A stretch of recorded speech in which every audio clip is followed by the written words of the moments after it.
ఉమ్మడి ఖమ్మం సంబంధించి రిజల్ట్ తెలుసుకుందాం. ఉమ్మడి ఖమ్మంలో మొత్తంగా 7 మున్సిపాలిటీలు ఉన్నాయి. 7 మున్సిపాలిటీలు ఒక కార్పొరేషన్ ఉంది. మరి 7 మున్సిపాలిటీల సంగతి ఏంటి, కొత్తగూడెం కార్పొరేషన్ ఎటువంటి సిచ్యువేషన్ తెలుసుకుందాం. ఉదయ్ సిద్ధంగా ఉన్నారు. ఉదయ్, సో కొత్తగూడెం కార్పొరేషన్ పరిస్థితి ఎలా ఉంది, 7 మున్సిపాలిటీలు ఎలా ఉన్నాయి, రిజల్ట్స్ ఏ రకమైనటువంటి ట్రెండ్స్ చూపిస్తూ ఉన్నాయి? మనోజ్, పోస్టల్ బ్యాలెట్ ఓట్ల లెక్కింపులోనూ కాంగ్రెస్ హవా కొనసాగింది. ప్రస్తుతం సాధారణ ఓట్ల లెక్కింపులోనూ కాంగ్రెస్ జోష్ అయితే కొనసాగిస్తుందని చెప్పాలి.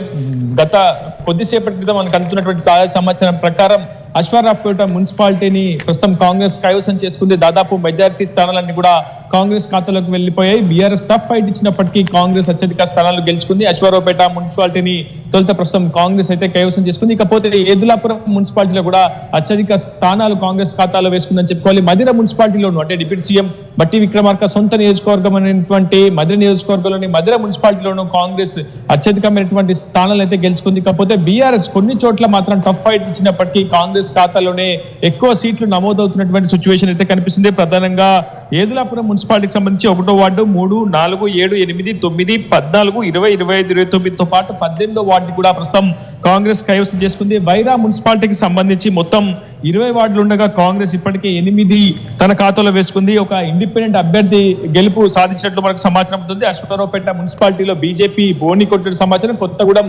కార్పొరేషన్ సంబంధించి ఇంకా ఓట్ల లెక్కింపు కొనసాగుతుంది. ఇప్పటి వరకు ఒక్క వార్డు ఫలితాలు కూడా బయటకైతే వెల్లడి కాలేదు. మొత్తం 60 టేబుల్లు ఏర్పాటు చేసి ప్రస్తుతం ఓట్ల లెక్కింపు ప్రక్రియ అయితే కొనసాగిస్తున్నారు. మొత్తం ఖమ్మం జిల్లాలో 116 వార్డులకు సంబంధించి దాదాపు మరికొద్ది సేపట్లోనే పూర్తి ఫలితం వెల్లడయ్యే అవకాశం ఉంది. అత్యధిక స్థానాలు అయితే కాంగ్రెస్ కైవసం చేసుకుంది. ఇల్లందు మున్సిపాలిటీలోనూ కాంగ్రెస్ హవా అయితే కొనసాగుతుందని చెప్పుకోవాలి. సత్తుపల్లి, అదేవిధంగా కల్లూరు, మదిర, వైరా, ఏదులాపురం మున్సిపాలిటీలో కూడా కాంగ్రెస్ స్పష్టమైనటువంటి ఆధిక్యాన్ని మొదటి నుంచి కూడా ప్రదర్శిస్తూ వస్తుంది. ఇదంతా కూడా ఆర్టీవీ తొలుత ఇచ్చినటువంటి గ్రౌండ్ రిపోర్ట్ సర్వేలో కూడా ఇదే అంశాన్ని మనం వెల్లడించున్నాం. అత్యధిక స్థానాలు కాంగ్రెస్ కైవసం చేసుకుంటుంది. దాదాపు 95కు పైగా మున్సిపాలిటీలో ఉన్నటువంటి వార్డులన్నింటినీ కూడా కాంగ్రెస్ కైవసం చేసుకునే అవకాశం ఉంటుంది. 2వ స్థానంలో బీఆర్ఎస్ కొనసాగే అవకాశం అవుతుంది. తొలుత కొత్తగూడెంలో పోస్టల్ బ్యాలెట్ ఓట్ల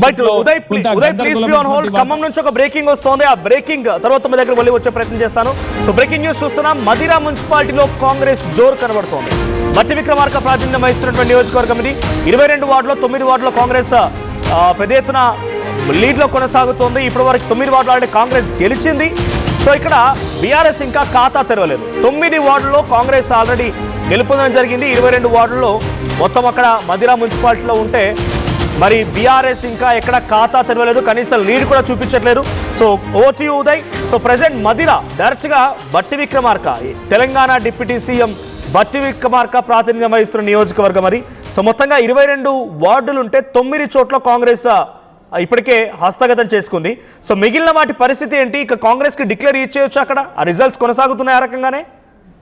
ఎగ్జాక్ట్లీ మనోజ్, మదిర మున్సిపాలిటీలో మొత్తం 22 వార్డులు ఉండగా తొలిత 11 వార్డులకు సంబంధించినటువంటి లెక్కింపు ప్రక్రియను అధికారులు ప్రారంభించారు. అందులో 9 వార్డులు కూడా కాంగ్రెస్ కైవసం చేసుకుంది. మిగిలినటువంటి వార్డులు కాంగ్రెస్ బలపరిచినటువంటి తెలుగుదేశం అభ్యర్థి రేవతి కూడా అక్కడ విజయం సాధించారు. తెలుగుదేశం పార్టీ కూడా మదిర మున్సిపాలిటీ నుంచి బోని కొట్టిందని చెప్పుకోవాలి. మొదటి నుంచి కూడా డిప్యూటీ సీఎం మల్లు బట్టి విక్రమార్క మదిర మున్సిపాలిటీపై పెద్ద ఎత్తున ఫోకస్ చేస్తూ వచ్చారు. అక్కడ ఉన్నటువంటి అనేక సంక్షేమ పథకాలను, ప్రత్యేకంగా మిగిలినటువంటి సంక్షేమ పథకాలతో పాటు పూర్తి స్థాయిలో అన్నింటినీ అమలు చేయడంలో కొంత సక్సెస్ అయినట్టుగా మనం భావించాల్సి వస్తుంది. అండర్ గ్రౌండ్ డ్రైనేజ్ పనులు కావచ్చు, అభివృద్ధి పనుల పురోగతిపై పెద్ద ఎత్తున దృష్టి సారించడంతో అటు పట్టణ ఓటర్లంతా కూడా కాంగ్రెస్ కే పట్టం కట్టినట్టు చాలా స్పష్టమైనటువంటి ఆధిక్యం కాంగ్రెస్ కు అక్కడ ఇచ్చినటువంటి ఓటర్లు మనకు స్పష్టంగా అర్థం చేసుకోవచ్చు. దాదాపు 9 వార్డులను క్లీన్ స్వీప్ చేయగలిగింది అక్కడ కాంగ్రెస్. మిగిలిన వార్డులలో కాంగ్రెస్ బలపరిచినటువంటి అభ్యర్థులే చాలా పెద్ద ఎత్తున విజయం సాధించినటువంటి పరిస్థితి కనిపిస్తుంది. సిపిఎం కూడా ఏదులాపురం మున్సిపాలిటీలో ఒక చోట విజయం సాధించినట్టు మనకు స్పష్టమైనటువంటి సమాచారం అయితే అందుతుంది. అయితే ఇకపోతే అశ్వారావుపేటలో బీజేపీ బోని కొట్టినటువంటి సమాచారం ప్రస్తుతం అధికారికంగా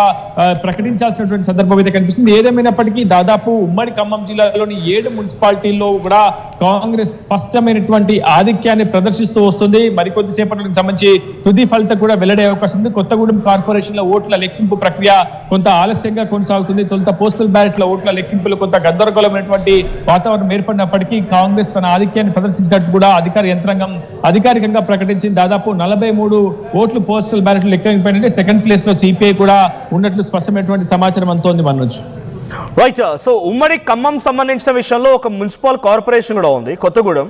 సో కొత్తగూడెంలో సిపిఐ కొంత కాంగ్రెస్ పార్టీతో పొత్తు వెనక్కి తగ్గింది, వాళ్ళు ఏమాత్రం కూడా కంటిన్యూ చేయలేమని చెప్తున్నారు. నిన్న నేను చూశాను కూనంనేని సాంబశివరావు కూడా మీడియాతో మాట్లాడుతూ ఇక నా సత్తా ఏంటో చూపిస్తే అవసరమైతే మీరు కట్టడి చేయాలనుకుంటున్నారు, నేను మీరు అనుకున్నట్టుగా పిల్లిని కాదు పుల్లి అంటున్నారు ఆయన.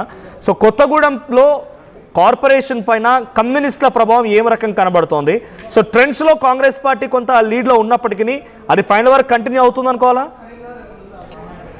ఎగ్జాక్ట్లీ మనం చాలా స్పష్టంగా కాంగ్రెస్ మాత్రం ఆధిక్యతను ప్రదర్శించే అవకాశం అయితే చాలా స్పష్టంగా ఉంది. ఇకపోతే కొత్తగూడెం కార్పొరేషన్ కి సంబంధించి త్రిముఖ పోటీ కొనసాగింది. అధికార కాంగ్రెస్ తో పాటు అక్కడ ఎమ్మెల్యేగా ప్రాతినిధ్యం వహిస్తున్నారు సిపిఐ రాష్ట్ర కార్యదర్శి కూనంనేని సాంబశివరావు. సో సిపిఐ కి కాంగ్రెస్ కి అదేవిధంగా బీఆర్ఎస్ కి మధ్య కొంత టఫ్ ఫైట్ కొనసాగింది. చాలా స్థానాల్లో కాంగ్రెస్ వర్సెస్ సిపిఐ గానే పోటీ ఉండే అవకాశం అయితే చాలా స్పష్టంగా కనిపిస్తుంది. 14 నుంచి 16 స్థానాల వరకు కూడా సిపిఐ గెలుచుకునే అవకాశం అయితే ఉంది. ఇకపోతే 30 నుంచి 35 స్థానాల వరకు కాంగ్రెస్ గెలుచుకునే అవకాశం చాలా స్పష్టంగా కనిపిస్తుంది. ఏదేమైనప్పటికీ కొత్తగూడెం కార్పొరేషన్ మేయర్ స్థానాన్ని కూడా కాంగ్రెస్ కైవసం చేసుకునే అవకాశం అయితే ఉంది. కానీ సిపిఐ కూడా చాలా బలమైనటువంటి పోటీనిచ్చింది. అక్కడ కొత్తగూడెం ఎమ్మెల్యేగా ప్రాతినిధ్యం వహించినటువంటి కూనంనేని సాంబశివరావు పూర్తిగా కొత్తగూడెం మున్సిపాలిటీ వ్యాప్తంగా కూడా కార్పొరేషన్ వ్యాప్తంగా విస్తృతంగా పర్యటించారు. అయితే కాంగ్రెస్